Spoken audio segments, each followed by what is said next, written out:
I never believed in destiny. Not until the day the letter arrived.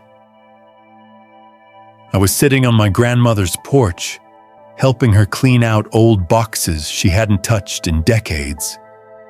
She was in her 80s, gentle, quiet, the kind of woman who always smiled even when life hadn't been kind to her.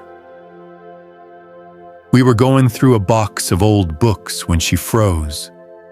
There, hidden between the pages of a dusty war novel, was an envelope, yellowed, sealed, and addressed in handwriting I didn't recognize. Her hands trembled as she held it. She whispered, "It can't be." But it was.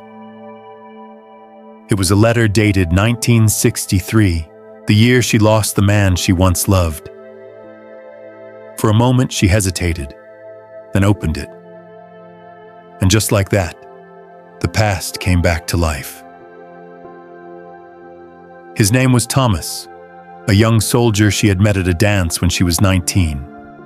He wasn't loud or confident, just kind, shy, and hopelessly in love with her from the moment he saw her.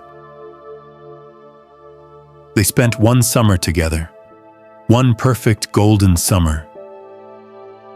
They planned everything: marriage, a house with blue shutters, 2 children, a dog, a garden she would fill with roses, dreams painted in laughter, and warm nights by the lake. But then Thomas was drafted.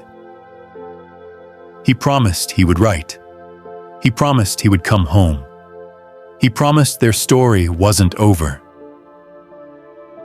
And he did write. Letters filled with hope, longing, and love deeper than anything she had ever known. But one day, the letters stopped. Weeks turned into months. Months turned into a year. Until finally, she received a short, cold message from the army. "We regret to inform you." She told me she cried for months. She said it felt like the world had ended quietly, without warning. She never truly moved on. She married later in life, raised children, lived a good life. But she always carried a shadow, a missing piece. And now, 60 years later, she held his last letter. Her voice shook as she read it aloud. He wrote, "If this reaches you, it means I made it through another night. You should know, loving you is the only thing that ever felt right in this world. If I don't come home, promise me something. Promise you'll keep living. Promise you'll find happiness, even if it isn't with me. Some loves don't end. They just wait." There was a pressed flower inside, dried, delicate. The same flower he had picked for her the night before he left. She closed the letter, tears falling silently. I asked her if she regretted loving him. She smiled through her tears and said, "No, I regret nothing. Some people get one great love in their whole life. I was lucky enough to have mine, even if I lost him."